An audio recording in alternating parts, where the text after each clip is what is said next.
recording. Okay. Yes. I'm still in a vulnerable place right now. I'm still, it hasn't changed. Because now I can see that it's still recording now and I still have a pressure. So let me back up because I am on my own. And if you follow this podcast for a long time, I have my course, my silly course team, and his role in this podcast is to make fun of all this, is to have this sense of humor and all this. But he's also a very important guy because he usually record from inside the podcast. And I was a little bit panicking, and with the help of my new friends, as I said, Kat and Laura, they very kindly offered to host this podcast on their platform. So thank you for this. You're very welcome. And thank you for your patience. I need to calm down. I need to find my peace and become serene again. But I'm very glad that you're here. I'm very glad because first you're coaches, right? You're coaches. Mm-hmm. And you follow or you're inspired by somebody that I absolutely love, who is Brené Brown. And I've heard about you because of a post a post in Facebook on the OSC Dubai's forum. You post this workshop that you have created. Mm-hmm. And it's about combining two things. It's about OSC, which is a coaching method, a system coaching method. Maybe you could explain maybe more better than me. And Brené Brown work, which is I think it's called Daring Greatly, something like that, I believe. That's one of her books. Yes, the work that we're doing is The Daring Way. The Daring Way. Sorry, that's Daring fine. Way. See, again, I'm wrong, but that's fine. No. You're never wrong. Well, actually, you're perfectly right, because here's the thing, and this is Kat. Here's the thing, and I'm north of Toronto, Canada, and you're going to hear Laura's voice in a few minutes from the deep south, which is so perfect because I love that what has created here today with the fact that you're missing your partner Tim in this podcast is vulnerability, and you've spoken to it a couple of times. And Brené's work is all about vulnerability, and so therefore that has us be all about vulnerability. And Brené Brown's her definition of vulnerability is the fear of risk, uncertainty, or emotional exposure. Yeah, so we are there. I think we are there. Like check. Thank you. So I'm there, and it's okay, to be honest, because and I've discovered Brené in 2013 via this TED Talk, obviously, Mm-hmm. and it has been for me, it was a shock, right? It was just like, oh, that's exactly that. That's exactly it. I had this feeling, but really deep down, just to say, if you're vulnerable, basically this is the way. Vulnerability is the way to a happy life, to a meaningful life, right? And to be able to say that, and actually to have a proof also, to have a scientific proof behind that, it was such a relief for me. And obviously I rushed and I bought the books, and I think I offered the books, I think I put 10 of Brené's book to different of my friends. I said, read that, you have to read that, you have to read it. So I'm really happy that I have you there, because I believe you have also certified from the Daring Way. I believe, you're also a facilitator. And I'm really curious here, and I'm talking a lot. Sorry about that, but I wanted to set the scene, and because I'm curious, and I want to learn from you. I want to learn from your experience. What have you learned? And, but maybe share also from the very beginning. You started to explain, Kat, about Brené, but if you maybe could go back a little bit and just to explain for the people who are not aware of Brené's work, what it's all about. So, Laura, do you want to start up here? Sure. I'm Laura Biering. I live in metropolitan Atlanta, Georgia, which is in the deep south of the United States. And I, too, Olivier, was shocked and in awe of Brené's first TED Talk. I watched that TED Talk and immediately began to force it on all my friends and family. You have to watch this. You have to watch this. All my clients had to watch it. And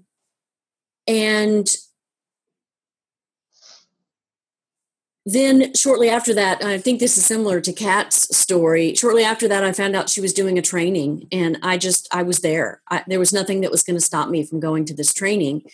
And then they announced they were going to do a certification program. And then, the process continued. But the main thing about, it's not the main thing about, how do I want to start that sentence? One of the things I really appreciate about Brené and being certified in her work is that she said no one can do this work, meaning no one can be a certified facilitator unless they do the work. We have to do the work personally to be able to do the work professionally. And so for the next 3 years, this work kicked my ass. I think I took the longest of all the people to actually get through the certification, because I just had to do my own shame work, my own vulnerability work. And I'm not saying I've checked that off the list either. I mean, just this week, I've had some shame come up, and then I have to do the shame resilience process. I have to be self-compassionate. I have to remember that vulnerability is, in fact, the greatest measure of courage we have. Courage is a huge value of mine. So sometimes I get in the bed with the covers over my head, but more of the time now, because I've been blessed with learning the work and doing the work and facilitating the work, more of the time now I am vulnerable and move through it. And I know Kat has done that same work and is continuing to do it on a daily basis too. Yeah. So you talked about the work, right? So can we go a little bit about, what is this work, right? What is this work? Yeah, it's probably the deep question, isn't it? So I want to actually pull the two apart. The work that Laura and I are doing together, and what has caught your attention, Olivia, through the Dubai ORSC and also ORSC community at large. So ORSC is organization, relationship systems, coaching. And that's a coach training that many, many, many, many coaches, thank goodness, come to. And it is all about working with teams in organizations, or teams with, you can be a coach within an organization and still take this training. This is about working with the larger groups of people through a systemic point of view. Right. And, we could talk the whole hour about that. And at the same time, I've met so many people. Like I've been very much involved myself personally. As Kat, I've been very involved in the certification process and very involved with the center since the very, very, very beginning. But one of the things that I was noticing for a very long time was, we come to this work and there's a bravery and a courage, to come into this work, because it is really notched up from maybe life coaching or regular coaching, whatever that might look like. And I'm not putting anybody down, but this is a real notch up. This is a place you stand in front of, a team of 20 or something like that. And you begin to look at them as a system rather than looking at them as individuals. And it just is such a different thing. And I'm sure you've already been this yourself, so you know exactly what I'm speaking of. When we were realizing that people, that coaches were coming, they were doing this work, and they were still, there was that holding back place. Hey, Laura, you and I have talked about it a million times. Yeah. They were still not allowing themselves to be fully seen, heard, and living as bravely as they wanted to. They had all this knowledge. They did amazing coach training, and then they went to ORSC, to Center for Right Relationship, and they got the systems training. And sometimes they had other backgrounds that also equipped them with all this knowledge, and yet they were still holding themselves back from being the systems worker, from being the ORSC coach, from being all of who they are in the world of work and also in the world of their personal lives. So that's where we thought the two would be a great marriage. We believe in the work, the systems work. And so we want the systems workers to be out there doing their work. And we also believe in the power of it sounds very cliche, but I'm just going to say it so I don't have to try to figure out the right words. But the empowered individual, the authentic individual. The power of the authentic individual to change the system of the world.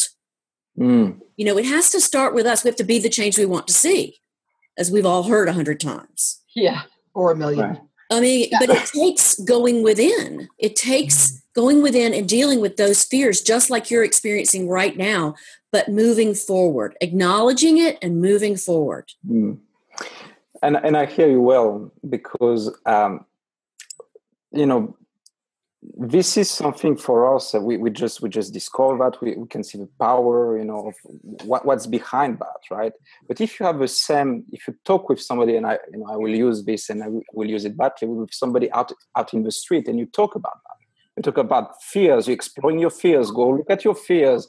Look at your vulnerability. Just don't shy this away. Don't put walls of this, and reveal yourself. The most common reaction that you'll get is a bit push up. You'll say, "What are you talking about?" No. Back right? off, dude. Back off, right? Yeah. This is how we've been raised. We've been raised with, you need to protect yourself, right? The world out there is a hard world. It's a tough world. Protect yourself. Be careful. Control yourself. This is how you need to be, right? Yeah. And basically, from all this, what we have been taught is it comes from the right place, I guess. It's come from protection, but at the same time, it damages us because we cannot be happy. We cannot have a meaningful life because of that, because we're protecting ourselves. Is it? Do you relate to what I've just said? Or exactly. Yes. Okay. That's what it's all about. You really hit the nail on the head, and it is. And so, the people that come to this work, be the coaches, be the individuals that come to our, workshops that we do, in our own home states or whatever like that.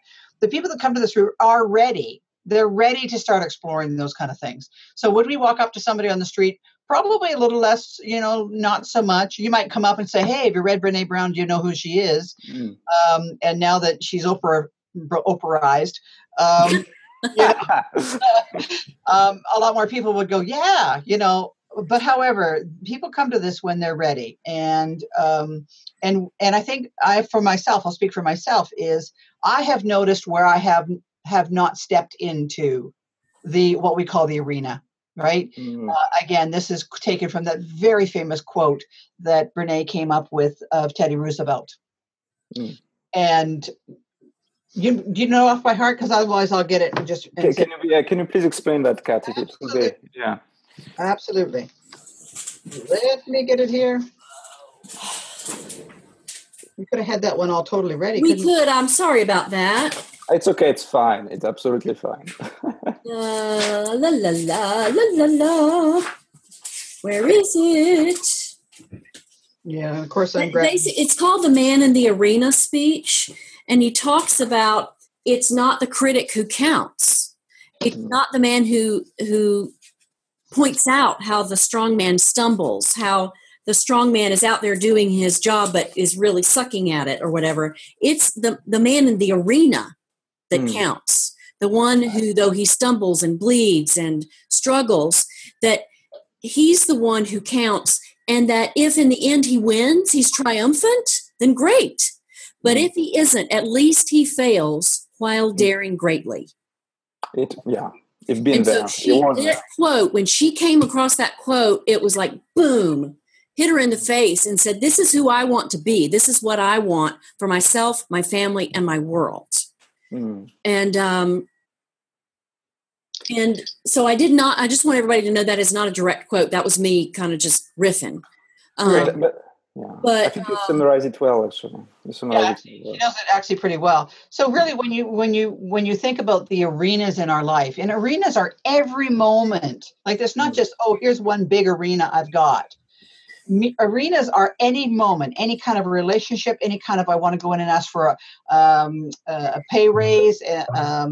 I've got to go talk to my, I've got to go be with my parents, and I'm not, I live elsewhere. Everything that we do is an arena. Yeah, as long as we feel challenged by it. What do you mean by the challenge by that? It's not an arena, really, for me to lie on the couch and watch Law and Order for 12 hours and eat crap. right? I mean, that doesn't really challenge me. Right. But for instance, it could be a challenge for me to put on running shoes and go try to run 5 miles. Now that's an arena. But it's more about emotional challenges, and it's about being like your raw voices, right? Mm-hmm. It's about being raw. It's about being real and true. Sitting on the couch watching Law and Order does not require me to own myself. Absolutely. I think it's the opposite, actually. Exactly. It allows me to hide. It allows me to numb. And so putting on clothes and going to a networking event would be an arena. Right. Because that is a challenge.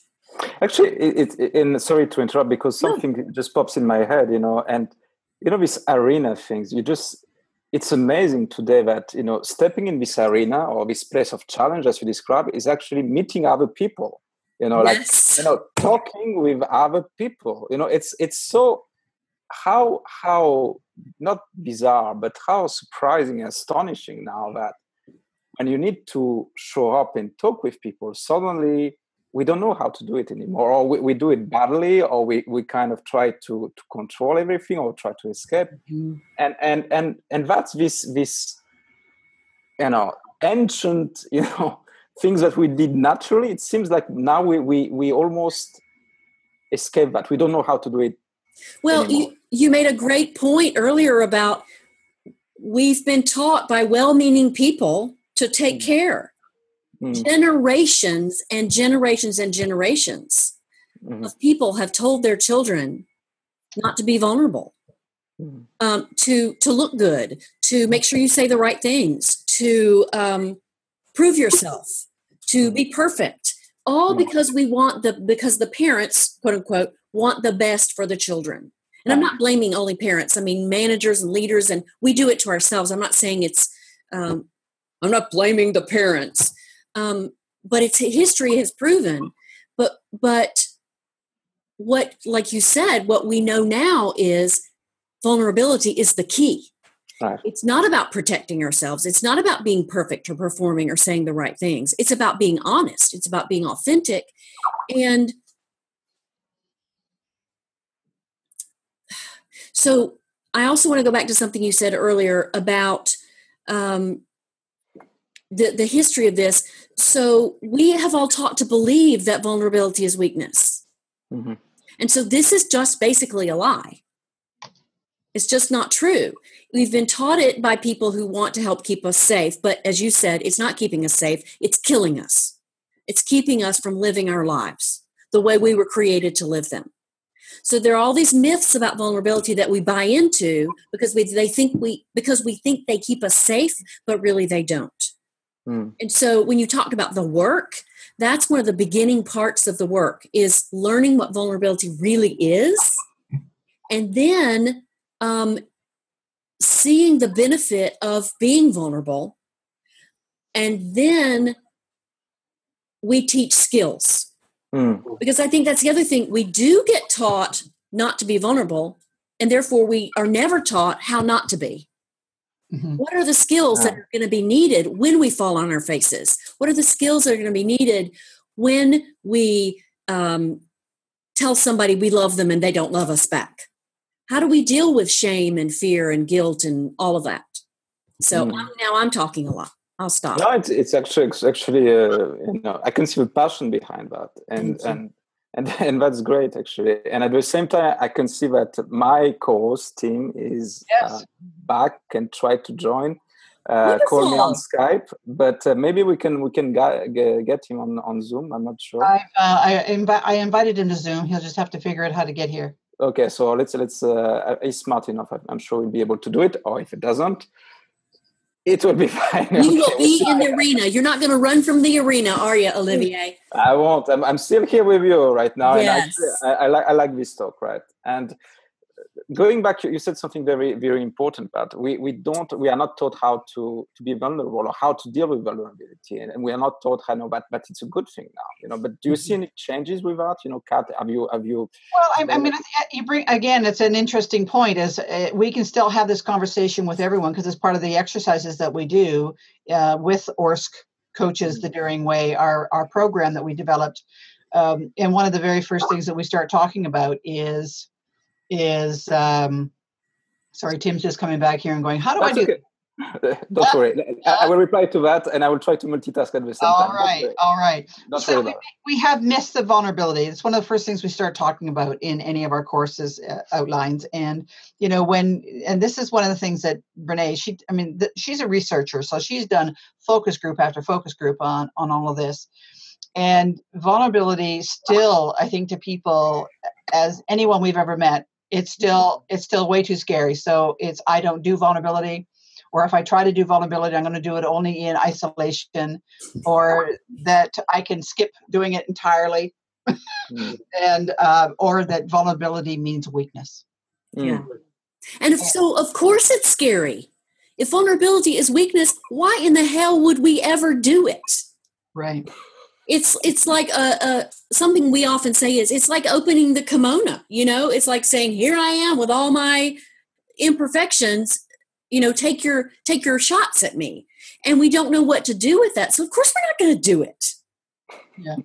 Just because it's typical of our culture, and I think it's a worldwide culture, depending, and it looks a little bit different in the different types of cultures within it. But I think it's a worldwide phenomena at this time, and I know that we are, and people like ourselves who are doing this work, and I'm talking about the Daring Way work, and I'm talking about ours in conjunction with the ORSC side, is we are working our butts off to have conversations, a worldwide, global conversation about shame, about vulnerability, about worthiness, about wholeheartedness, and it's happening. The people coming to our courses are around the world. It's so exciting. It is. It's not just Canada, United States coming to these courses. We have people from Holland, people from Dubai, people from Japan. We had a complete cohort out of Japan. Yeah, and what's so interesting about the Japan cohort, first of all, they were just darlings. We fell in love with them. Oh, yeah. But they were surprised. And of course, one of the things that Kat and I were worried about before the Japan cohort was Western culture, certainly shame is embedded in the culture. Absolutely.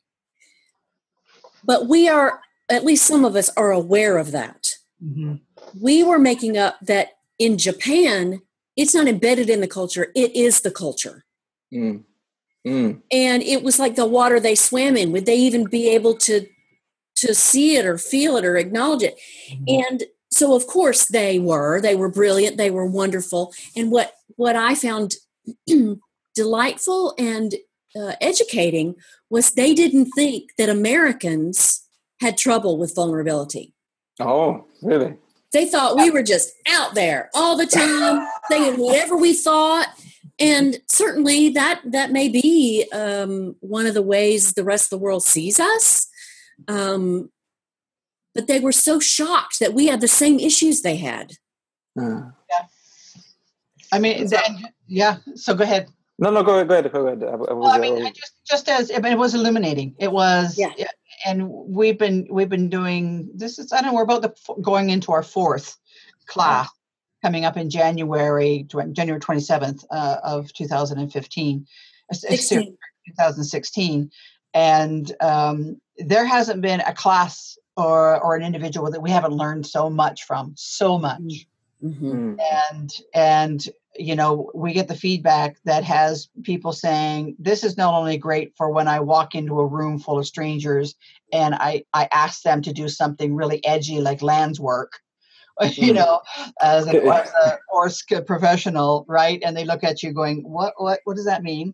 But it's also me taking this into, and this is an individual saying this is all about me in my relationship at home. My romantic relationship, my relationship with my husband, whatever. With my daughters, with my, my parents. Changed my life. We have heard that. Yeah. No, and it's I'm not surprised at all by that, because I've told you how I was impacted by this work myself, and it actually came. It always came at the right moment. I think somehow, and. I don't want to bother you with my personal story, but it's you don't want to what us with your personal story? But bother.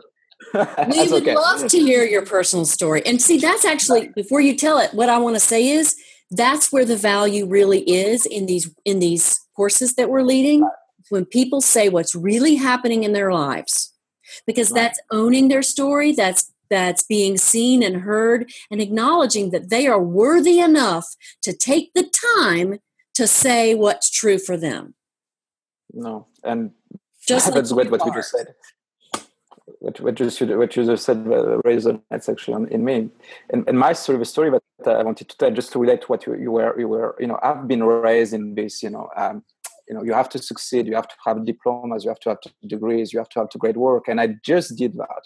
And the way that I did it is actually putting mask on me. Right? It's putting more and more mask in order to be like the person that I can see. If I wanted to be a manager, which I became, is to say, okay, I will need to act as a manager. So I would put my mask as a manager. Then I would put the mask of a senior manager. And then I would put the mask of a global, and all this, this is how, until something just went wrong. And this is how it goes. It's always something just goes wrong and you just don't know anymore. You cannot know what you hold on anymore. Nothing is just like quicksand, and all what you think was true, it's not anymore, and the thing that happens to me is basically I struggle at work, with a project. I was, before I was very successful, very high regarded, and suddenly I struggle.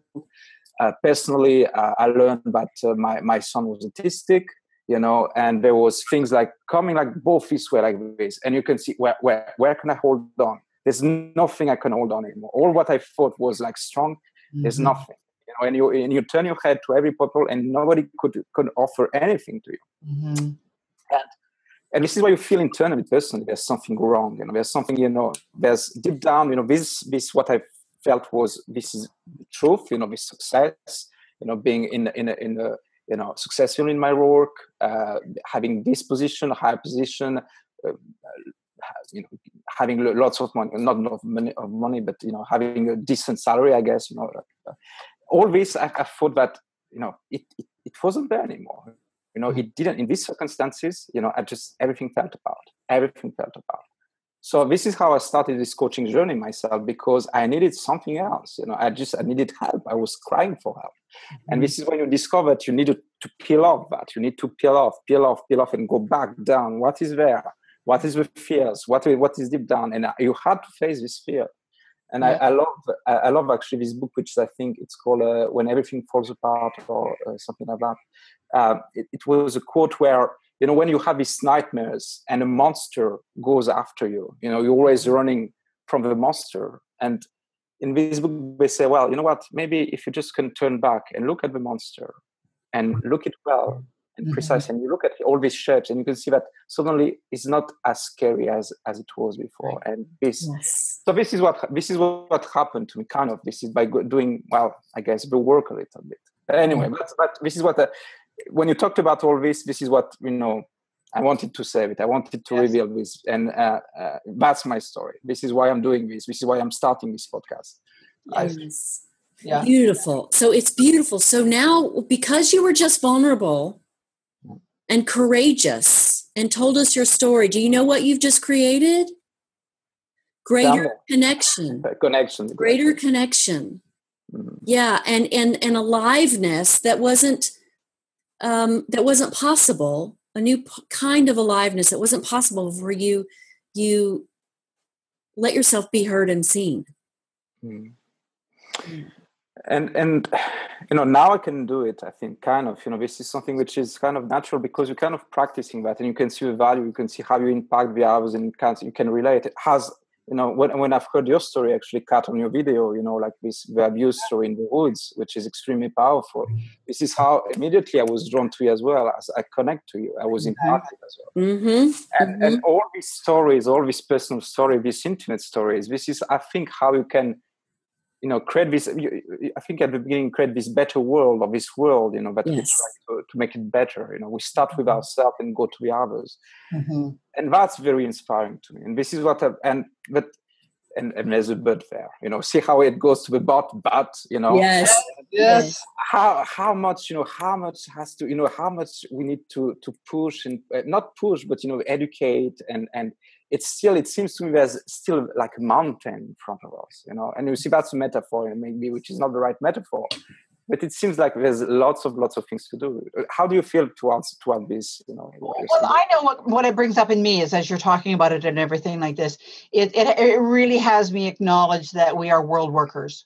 We are world workers. So the mountain, or however the metaphor will be for any of us, that is our truth, and at the same time, it's because it is. I don't think we shy back. I don't think we shy. We can't anymore after we've taken some of those layers off that you were talking about, and have gotten out there and gotten a lot more naked and opened the kimono, as Laura talks about. It's really hard to go back. And you can go back, but it doesn't work. It sucks. It feels bad because now you know the other side. That's right. So you can, it really is about moving forward. It's going and the number of arenas that are in that mountain that's in front of you or whatever like that. I mean, there gets to be a bit of excitement. It's like, okay, so what's the next one that's coming along? And it's like, yay. And then we fall. I mean, we do fall. And then this is also now in her latest book that Brené talks about that, we're about to be getting uploaded on the curriculum ourselves, and we will be doing something with it, obviously, for the Orska community, pardon me, is rising strong. It's how do we acknowledge all those emotions that we're feeling, but we're not really feeling because we're not supposed to feel. Again, old stuff that we've been told, you don't feel that, you just jump right back up. And move on. Pardon me. Certainly. So now rising strong, is about staying down there with a mouthful of sand, if you will, in the arena, and say, how do I feel? How do I feel? What's the story I'm making up about this fall? What's the story that I'm making up about the person who might have pushed me down? Or the story I'm making up that someone did push me down. What can I learn from this? All of that. Yeah, all of that. And then to change your story. So this is what I'm personally hearing for you, Olivia, is that you... Yeah, is he? No, go on. Sorry. Is he going to hear? I know he's kind of like, yay, I'm here, but I'm not here yet. No. Is that with you taking all these masks off and moving through those old things that were no longer important? Your values shifted, right? Really, it became about one of your children, and it became about who am I? Who am I not trying to be? I don't want to be what my parents told me I was supposed to be, and so on and so forth. And I think that this is good and healthy, that we are beginning to say, no, I don't want to be that, or it's not enough, or I'm not really truly who I was born to be. And now it's time to really unfold that. Who was I born to be? That's a great question, actually. But when you ask this question, if you ask this question most of the time to people, you will have a blank stare. And you will have I don't know, right? I don't know. And I don't know if you can relate to this, but it's something that that I will link also to a feeling aspect of this. I don't know if you had that. When you ask someone, how do you feel? They will answer usually from the head's point. I think I feel. I think I feel. Yes. Yeah, I think I feel. And how hard is that? How hard is it to go down? Down to the heart or to the guts.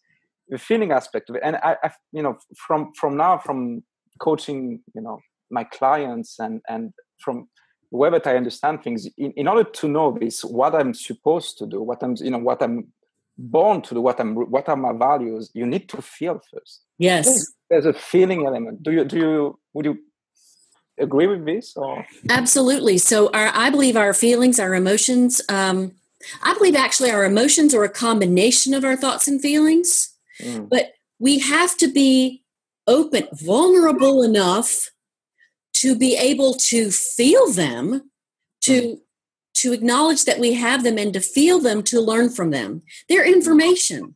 Mm-hmm. So if you put on a suit every day and you go to some corporation and you're the big hoo-ha and you ask yourself honestly, how do I feel about this? And it's not a positive answer, then that's information that says, let's course correct. I need to recalibrate my life here. Our feelings are what I personally call one of our divining rods. Our values, our feelings, they're showing us where to go on the path if we will be vulnerable and courageous enough to be authentic and follow what's on the inside. I made a note here when you were talking, Olivier. Who was I born to be? I believe, so if I ask myself that, who was I born to be? I believe the simple answer is who I am. I was born to be who I am. And that is the work. Who am I? And how do I now be that? What are the skills I need to put into place? What do I need to let go of? What brings me joy? What pisses me off? All that stuff that you learned in coach training. What are your values? And now that we know our values, or even one preference, now that I know that I prefer Mexican food over Chinese food, for instance, now I can make the choice to eat Mexican food and have more joy, have more meaning, although Mexican food doesn't really give meaning to my life necessarily. But so this is what happens to me. I get off on a little tangent, and then I don't know where the hell I was to start. That's fine. That's fine. Well, I think if I can pick up that, please.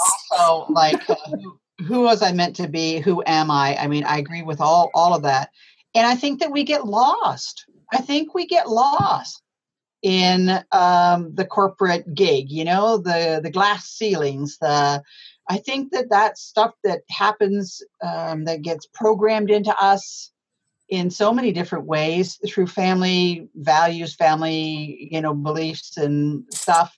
And then all the way through what school does to us, that little pieces of us get lost. And that's one of the things that this work is about, is taking those pieces back and saying, this is important to me. This is who I am. So you bring it back and you. Yes. Patchwork yourself back together. It is. Brené talks about, I'm sorry, Kat, please go ahead.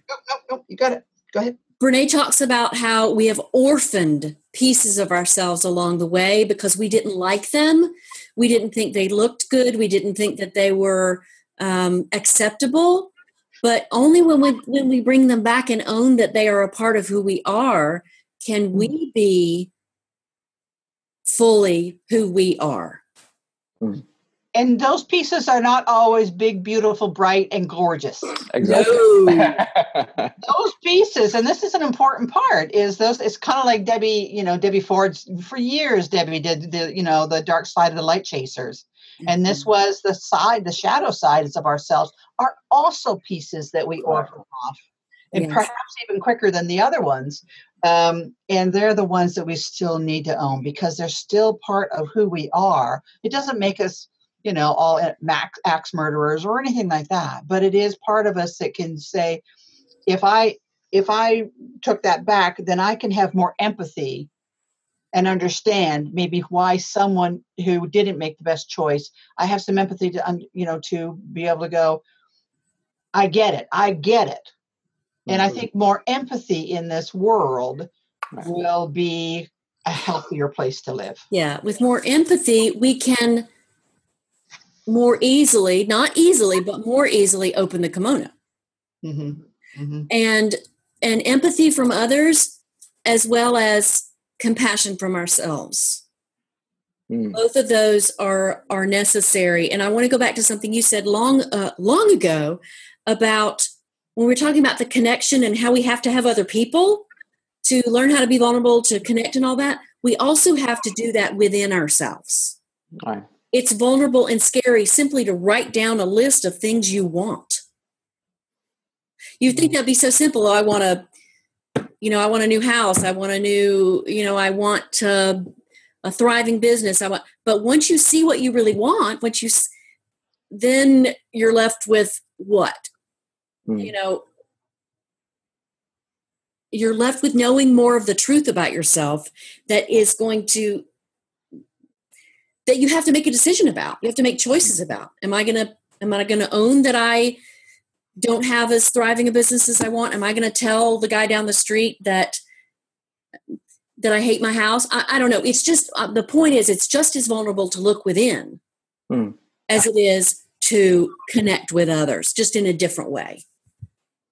And to me, when you ask this, I want what I really want, and if we start with the material thing, I want this bigger house, I want this car, I want my business to thrive, there's something else behind that, yes. Because if I want a bigger car, maybe, okay, I want status. And if I want status, it's because I want to feel important. And if I want to feel important, it's because I want people to look at me.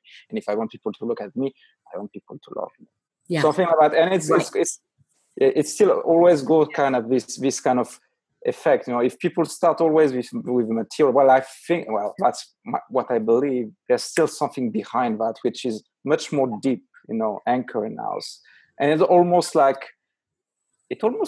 don't know if it's always the case, but it almost goes back to love, being loved, what the Brené says, I'm good enough to being loved. I am good enough. Yeah. I'm good enough. Well, and sometimes it's not, sometimes material things don't have to lead us to status and all that. Like there's a story I use often is when I was in high school, I had a job in a drive-in bank and I would see cars go by, and I'm not a big car person, but there's this one person who always drove through in a 1964 red convertible Mustang. Right. And there was something about that car that I really wanted. And I felt weird about wanting a car and wanting even then wanting a material thing. But since I've done all my coaching work, I realized for me, it was about the values that would be honored with a fun is a huge value of mine, beauty, efficiency, but also adventure, freedom, the wind in my hair, the whole thing. So those are values that I can honor now that I know that I've looked at that red convertible Mustang 1964 refurbished, blah, blah, blah, that I know I can honor without ever having to have that car. Right. Yeah. Cool. That's very good. Thank goodness. Yeah. Yeah.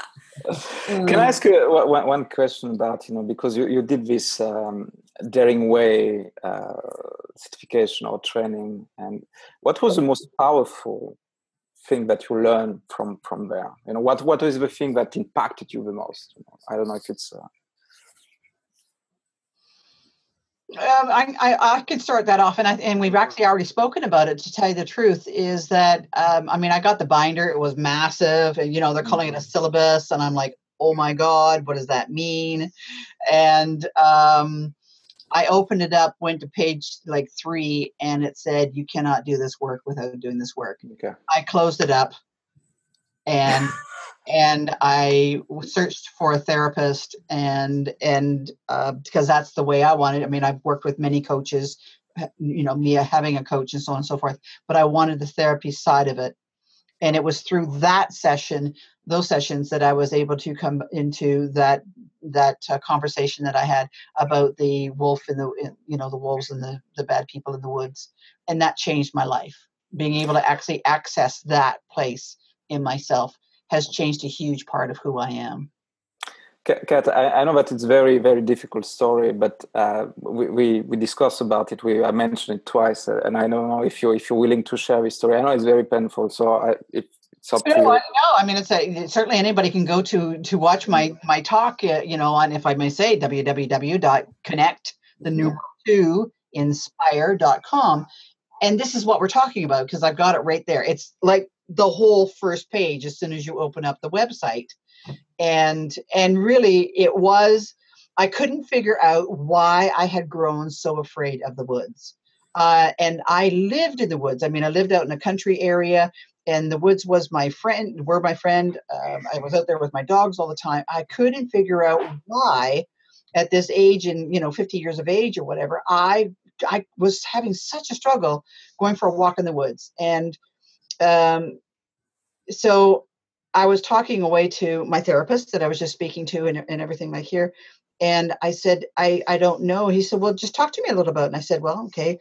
I remember an incident when I was about 14 years of age, and I was with a girlfriend, and we just were out walking. We didn't even notice that it had gotten dark out, and we kind of were just there, and all of a sudden we were attacked and pushed to the ground, and somehow we got separated, she and I.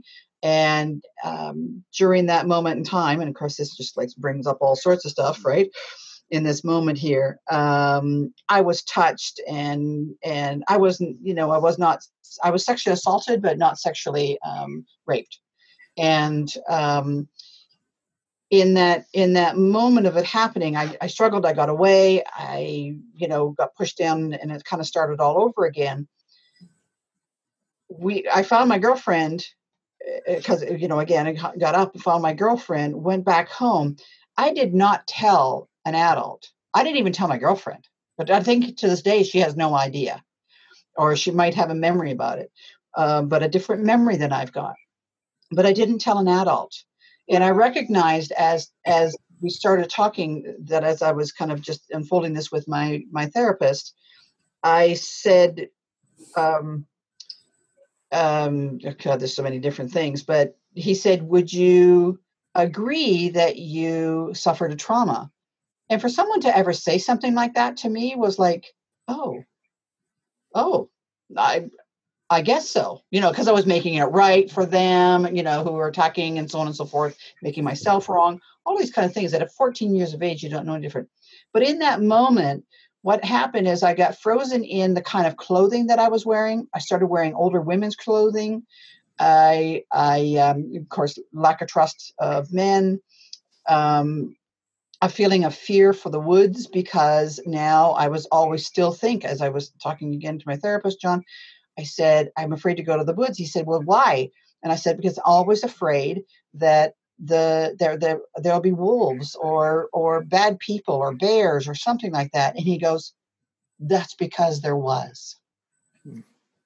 And that, even to me in this moment, I would never have opened up to figure that out. I would never have understood the connection, and to hear him say that's because there was, it changed my life. And I realize now that, I can go to the woods much, much better. It's still not a happy place for me like it should be or could be, but many things, my fear of risk changed in that moment. All these things, so many things. That was my defining moment. That's why I knew I had to go to do and complete the training. And I'm still able to speak about this from a place of much healthier.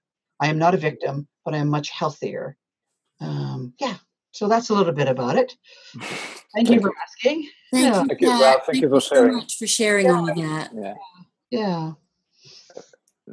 But this is a thing, that creates these kind of moments, which are, for me, it's so important. Thank you again for sharing, because I can see the emotion and it impacts me, and I'm sure it impacts also Laura. But yes, this is what we need, actually. I think this, you show your vulnerability, and immediately something happens. You're drawn to the people. You're not afraid. You just want to hug them.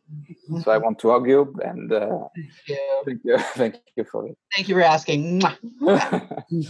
So, I think we'll need to wrap this up. So, what is really? So you started this awe and daring way. So what's next? What's going on with you? What is the big plan for you? Mm, mm, mm, mm. Well, as Kat already alluded to, we're working on the curriculum for the Rising Strong process. So we will be rolling out Rising Strong classes. But we haven't really talked about this, but I really think the Daring Way's got to come first. I mean, unless they build some stuff into the curriculum about shame resilience and about vulnerability and empathy and self-compassion and all that stuff into the Rising Strong, I think it will have to be more than one part process. Ultimately, Kat and I want to open it up to coaches, not just ORSC coaches, because we believe that coaches are, as a whole, more ready to do the work than just the general public. That's not to say that some people in the general public aren't very ready. I've done a number of courses in person, and that's another very powerful experience, either over a retreat or over a 12-week period. So your voice was just breaking up. Unfortunately, don't you love technology? Just a little bit, and that's okay. It's only just a little bit here and there. So basically what we're saying is there's, for every one of Brené's books, there's a curriculum that has been created. We know that if we can bring those kind of conversations into any of our work with coaches around the world, and different ones, from different trainings and so on, including the ICF, that will be doing a lot of good. And so we just plan to continue on with all of these, continue these courses with the ORSC community, to continue these courses and build them out into perhaps CTI and certainly ICF. That's great. Yeah. So can you remind us again, if really I want to join this course, where should I go? Where should I find you? Where can I find you? So the one that starts on January 27th. And you can find the landing page that will tell you more about that, as well as the way to register at the website www.truevoices, that's all one word, truevoices.com/ORSC. Is that right, Pat? Yeah. Okay, yeah, good. It came in perfect. Good. So, and we've got a great little video on there. It's very essency, and a cool part when we did create the video with the help of our wonderful web chick, she calls herself, Suzanne Bird Harris. Suzanne Bird Harris at websitesinwp.com. Yes, that we use some of our own photography, which is very vulnerable. Yeah, so Laura's got some of hers and I've got some of mine, and we created this really essency video that people have just all done a lot of commenting on. So we highly recommend it. But it kind of is what we do, and I think what makes our heart beat fastest in a good way is this work and marrying the two, and knowing that we're helping people, especially coaches, be the very best they can possibly be, and stand up there and say, I'm ready. I can do this. Great. I have to thank you, first of all, because I really enjoy this conversation, and I can see both your energies, and it's very positive energies. I can see that you have both lots of humor, and you are really passionate by your work. And we've created something here. I love the intimacy and the talk that we have, and it's all very raw. That's have a podcast. Yes. It's all very true. So thank you for supporting me. Thank you for being there for me, because I was on my own.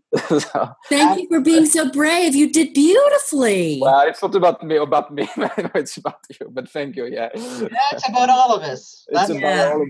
What makes us human, right? Right. And we're sorry that Tim couldn't make it, and else that are flying around. Yeah. This he's going to want to talk to us again. I'm pretty sure. Yeah, pretty sure. I will re-invite you again. Okay. That's it. That would be lovely. That would be lovely. So we have lots of guests until the end of the year, but next year for sure. Great. Well, we're ready. We'll have lots to talk about there again. Yes. Thank you for the invitation. Yes, thank you for finding us and wanting us to be a part of the conversation. For sure. Thank you. Okay. Bye. Bye-bye. Bye.